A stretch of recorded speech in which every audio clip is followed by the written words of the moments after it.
Admit.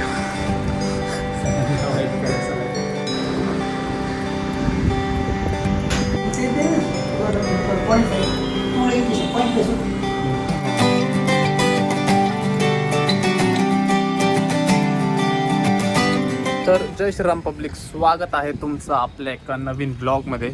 महिनाभराच्या म्हणजे एकदम मोठ्या इनॲक्टिव्हिटीनंतर फायनली ब्लॉग आज स्टार्ट केलेला आहे. म्हणजे काय सांगू तुम्हाला, मी इतकं घाण अडकलेलं ना, त्यामुळं शूटच होत नव्हतं माझ्याकडून. त्यात कंटिन्यू पाऊस चालू आहे, कुठं बाहेर जायचा विषय.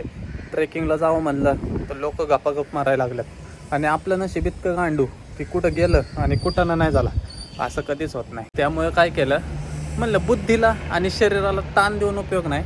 थोडे दिवस गॅप ठेवू आणि परत एकदा नव्याने सुरुवात करू. अजून एक 15 दिवस काढणारच नव्हतं मी. एक जरा लय महत्त्वाचं काम चालू आहे, त्याचं काम झालं तुम्ही पण म्हणताल हां, पण कमेंट्स मेसेजेस भाऊ ब्लॉग काढ. सो म्हणलं ठीक आहे. काय सध्याला कुठं जाणं नाही आणि भरपूर कामामध्ये अडकलो आहे ना, त्यामुळं प्रॉपर पाहिजे तसा कॉन्टेंट भेटत नाही आहे मला. पाहिजे तसं मला 100% देता येणार तुम्हाला. पण ठीक आहे, पब्लिकला जसं आहे मी तसं बघायला आवडतं. सो त्यामुळं डेली ब्लॉगची सुरुवात केलेली आहे. आज सीन असं आहे की उरकलेले आहे, म्हणजे असंच टेरेसला आलतो जरा. आणि सीन असं आहे आज की जरा दवाखान्यात जायचं एका पेशंटला घेऊन. आपल्या पेशंट 2 दिवस झाला आजारी पडलेला आहे, पण पावसामुळं जाता येणार, त्यात मोठी गाडी नाही माझ्याकडे, त्यामुळं पुढं फिरता येणार. नियोजन लावू व्यवस्थित. चिरागला फोन केला होता, म्हणलं ये जायचं आहे दवाखान्यात. सो काय सीन आहे, का चाललो आहे, कोणाला घेऊन चाललो आहे, स्टेटून बघत राहा. चॅनलला सबस्क्राईब केलं नसेल सबस्क्राईब करा. 46,000 झालेत, 50,000 करून टाका. सेलिब्रेशनचा विषय वाजून टाकू आपण. चला.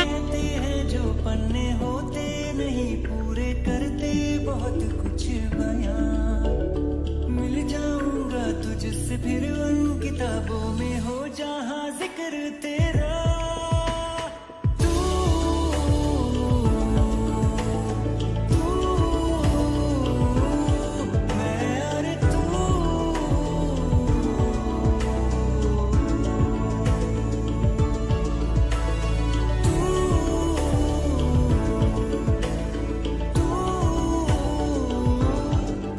सो गाईज, या दवाखान्याबद्दल ऐकलं होतं, पण त्याच्या आईला दवाखाना पण ते मग उपयोग काय दत त्याच्या आईला. जरा जाऊ द्या, दुसरा एक दवाखाना आहे. कालचा आमचा एक डॉक्टर आहे, त्याला मी फोन केला होता, तो आहे चालू, मग तिकडे जाऊया. हे आपल्याला एकाने सजेस्ट केलं होतं म्हणून आलतो घरापाशी आहे म्हणून, पण काय उपयोग नाही. जेवढं जवळ आहे तेवढं खोटं अशी तर आहे.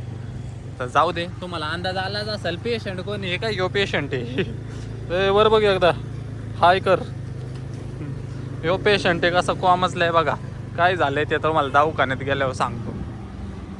काल धरून आजारी पडलंय पोरग, एकतर थंडीने तापानी बनलंय.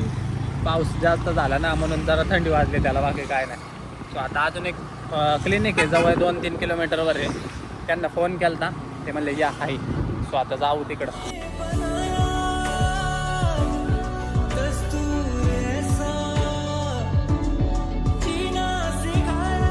तो काहीच पोचलेलं आहे. दिवस पेशंट आहे आपला. चल ए राणे, चल चल चल. पोरी घेऊन फिरायच्या वयात कुत्रे घेऊन फिरायला लागते, अशी जरा झालेली आहे. म्हणजे पोरींना बी कधी असं गोदीत उचललं नाही, पण कुत्र्यांना घेऊन दवाखान्यात यायला लागतं. चालायचंच. पोरी साथ सोडतील, कुत्रे नाही. कसं करते या डायगात. लय दिवसानंतर ते बाहेर आलंय कुठंतरी. राणे आता काय झालंय ते तुम्हाला, आता तो डॉक्टरच सांगेल मला नक्की काय झालंय त्याला.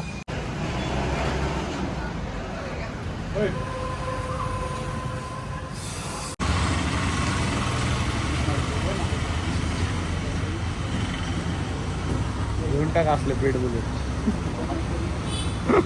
Meanwhile, admit.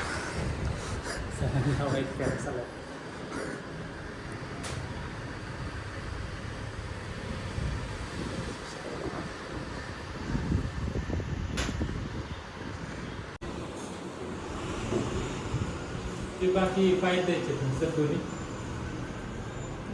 ते दे ना, तुला पॉईंट देसो.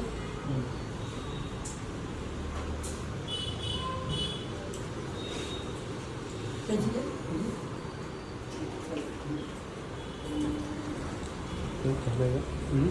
झालं.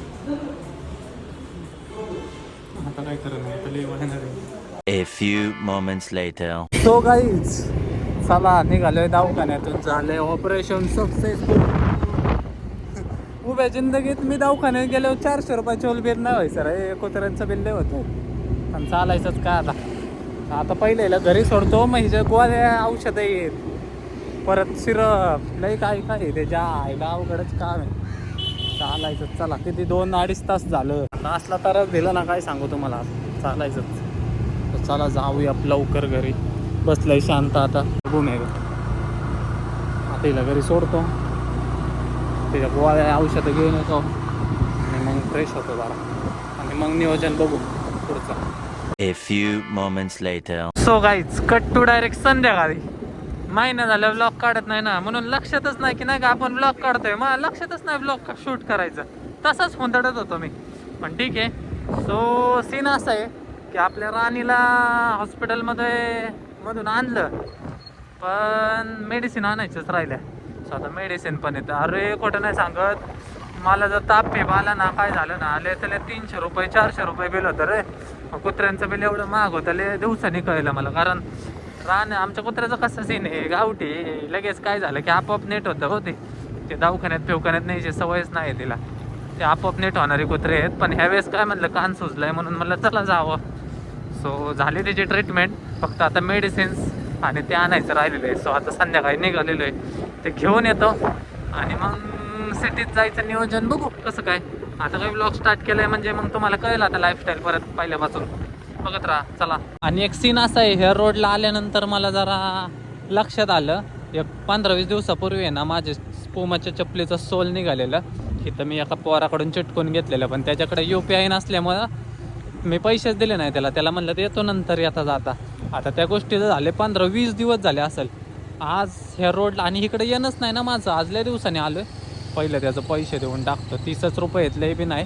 पण कसं आहे, कुणाच्या कष्टाची कमाई नाही बुडवायची भाऊ. आयुष्यात सगळं करा, पण एखाद्याच्या कष्टाची कमाई अजिबात बुडू नका. मग 2 घास कमी खावा, पण ज्याचे त्याचे पैसे देऊन टाका. आता इथंच कुठंतरी बसतो देव, हे काय समोर बसतोय तो, त्याला पेमेंट देतो आणि मग पुढं जाऊ. ते 30 रुपये द्यायचे राहिले तुझे, 15 दिवस झाले त्याला वाटतं. इकडे चक्करच नाही माझी. मग बघितलं जाता जाता दिसला तो.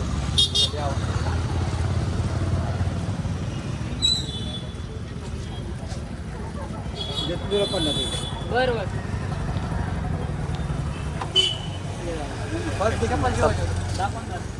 चला दिले. भाऊ खुश झाला. भाऊ म्हणला लय इमानदार आहे भाऊ तुम्ही. मला चालायचं, कष्टाचे पैसे थोडे बुडवतो आपण कोणाचे.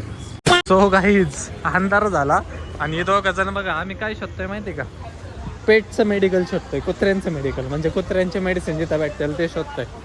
काय सांगू तुम्हाला आता. कुठे इकडे रे वाटतं मला, इकडे दाखवत होतं ते. कुठे आयला कुत्र्यांचे मेडिकल राव जागोजागी केले पाहिजे राव. म्हणजे पेटचे मेडिसिनचं सापडा ना आम्हाला. एका कुत्र्याच्या औषधासाठी 3-3 पोरं 4-4 पोरं झाटात. पुढे अयो कॉपरेट आहे, गाड्या नाही पाहिजे होत्या राव. जाऊ दे आता चला, चालत चला. हा फायनली भेटलं बाबा. सो गाईज चला, गाईज काम झालेलं आहे गाईज, गोळ्या घातलेल्या आहेत गाईज, आणि आता आम्ही चाललेलो आहे घरी गाईज. आमची गाय पडली आजारी, तिला जरा गोळ्या भेळ्या चारतो, झोपवतो, म्हणजे जरा उद्यापर्यंत टाकाटक होईल. कसं आहे ते लक्ष लागाना, नेमकं कुत्रा आजारी पडले लक्ष लागाना, बाकी काय नाही. कसं आहे आमच्या घरचा मेंबरच आहे, पार्ट आहे आमच्या घराचा, 5वा मेंबर आहे आमचा. सो त्याच्याकडे मला लक्ष दिलं पाहिजे. तसं काय सीन नाही, 0 मेंटेनन्स डॉग आहे आपला, पण जरा लय वर्षांनी मेंटेनन्स काढलाय त्याने, काय विषय नाही. सो चला, ते जेल वगैरे आहे ना ते घ्यायला आलतो खास. सो आता चाललोय घरी. कसा वाटला डेली ब्लॉग, चांगला वाटला का कमेंट करून सांगा. एक तर तुमच्या भावाने तुमच्या फरमाईशवर मी अजून 15-20 दिवस ब्लॉग काढणार नव्हतो. म्हणलं क्वालिटी कॉन्टेंट आल्याशिवाय ब्लॉगच काढायचा नाही, पण तुमचं प्रेमच एवढं माझ्यावर केलं ना चालू. कमेंट करून सांगा नक्की आता काय करू, रोज चालू ठेवू का गॅप घेऊ. ਜ਼ਿੰਦਗੀ ਦੇ ਵਿੱਚ ਸਭ ਕੁਝ ਹੀ ਗਵਾਵੇ ਪਰ ਇੱਕੋ ਇੱਕ ਮਾਇਆ ਦਾ ਦਿਲ ਨਾ ਦੁਖਾਵੇ ਮੈਂ ਚਾਹੁੰਨਾ ਹਰ ਜਨਮ ਤੂੰ ਹੋਵੇਂ ਮੇਰੀ ਮਾਂ ਇਸ ਗੱਲ ਤੋਂ ਨਾ ਮੈਨੂੰ ਪਤਾ ਮੈਂ ਵੀ ਤੈਨੂੰ ਬੜਾ ਤੰਗ ਕਰਦਾ, ਪਰ ਛੱਡ ਕੋਈ ਨਾ ਚੱਲ ਪੁੱਤ ਤੇਰਾ ਹਾਂ। ਮੈਨੂੰ ਲੱਗਦਾ ਆ ਚੰਗਾ ਜਦੋਂ ਕੱਢਦੀ ਐ ਗਾਲਾਂ, ਕਿਉਂਕਿ ਮਾਂ ਦੀ